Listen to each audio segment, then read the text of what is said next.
this trench originally was a bit more like this, with a lot of what looks like tumble, but we can't be exactly sure for the time being. So we've got tumble, we've got some large flat stones, these coming through, which resemble very much this line of flags, you might call them here, and these here. So we're expecting to find, or likely that we'll find a similar pattern, we suppose, when this tumble is taken up. This has got to be planned, and below all of that, or perhaps on the same level as the flagging, there's a hint of what you might call cobbling, which is probably, may well not be cobbling, it may just be sort of naturally formed cobbling in a sense, you know, puddling and pounding of the earth and compression of cobble-like stones within it. So over here is where we've got a bit more definition for now, and we have this area of what's clearly laid stones. This is clearly structural. They're not really flagstones as such. They're flattened or flat stones used deliberately to create some kind of a surface, it would appear. We don't know what date and we don't know exactly what they're doing. Here we have, you'll see this clearly, a line of what looks like a drain. I mean, it looks, for all intents and purposes, if you found this on, you know, any medieval or he hasn't been doing this job very long. You know. Fairly modern. Well, it could be, for all the fine dating evidence, it could be Mesolithic, but let's say it's not for now. But this looks like a drain. These look like the capping stones of a drain, and it may well be that they are. But if they are, it's a drain that's been put in at some point after this, after a lot of this material here, and after some of these deposits on this side as well. So we don't know what it is. Other suggestions are it's a flue of some kind, you know, perhaps, and we might be overextending ourselves a bit here, but corn drying flue for a corn drying kiln, something like that. Whatever it is, it seems that it's gone in as a secondary feature.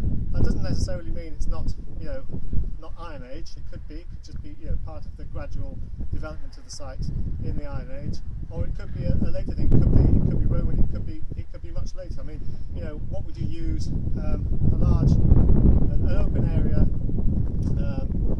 which has already got a large accumulation of stones for, when you think things like, you know, stack stand as well as corn drying kiln potentially. It could have a multifarious purposes in later periods, which wouldn't leave a great deal of dating evidence with them. So we don't know. We haven't got the dating evidence for this yet. It seems that there's associated with this feature, whatever it is, it looks like a cut of some kind here associated with it, and possibly this material, which seems to be overlying, which looks like boulder clay. It's overlying. So did it come out of this cut, and was it just piled up on this side, and that's why it's there?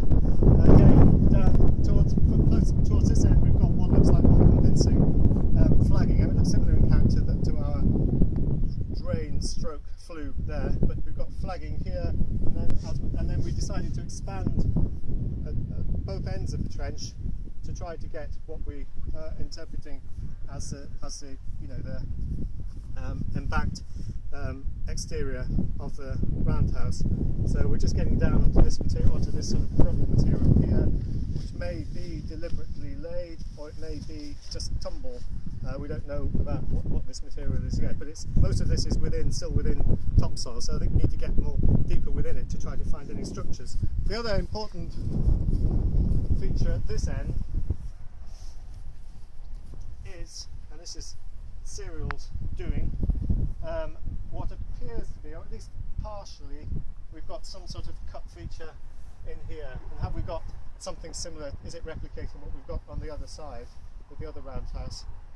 Some sort of, well, we don't know what it could be, but it could be potentially a beam slot or something like that. You know, it could just be, you know, it could be a slot of some kind to retain post holes, perhaps, for the structure. We don't know.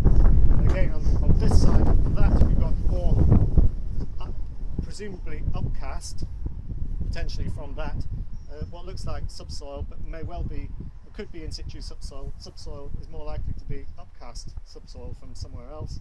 And then again, this is our trench extension, and we've got more loose, at the moment fairly loose rubble. Most of this is still within topsoil. So I think we're getting there, as they say.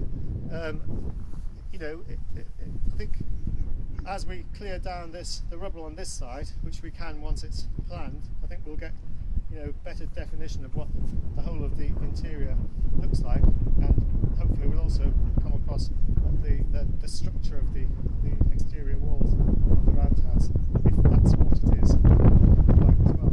And then, you know, and then this other suggestion that, you know, have we just got, you know, various features, you know, associated with essentially a single phase roundhouse, or have we got later reuse of this site for other purposes? These questions to be asked. We haven't got any dating evidence. No. And I've just measured across very accurately, so as I paced across there, to the nearest millimetre. It's the same diameter that you're dealing with in there, from the inside of this cut here to the bottom edge of the bank out there. So it's the same diameter as the house that you've got. And there's one other facet of this which in a way is not revealed by the excavation, and that's looking at the geophysical survey. Now that you can see what the geophysical survey responses actually was showing below the ground. And what's interesting in this area round here is how the bank is quite well defined in the magnetometry as a band of rubble coming round, and similarly coming round there, but there's a bit of a gap in this area where there's almost a ghost of a bank survives on the surface, but the height has considerably been lost. And what's interesting is here, where we're getting the possible inference that there's something else happening on top of the roundhouse, is whether the stone for that just literally came from here and is being moved onto there. That's something that, again, as time goes on, we may get more information about, but it does look as if there's one thing on top of something else here, and that's a possible source for some of the stonework.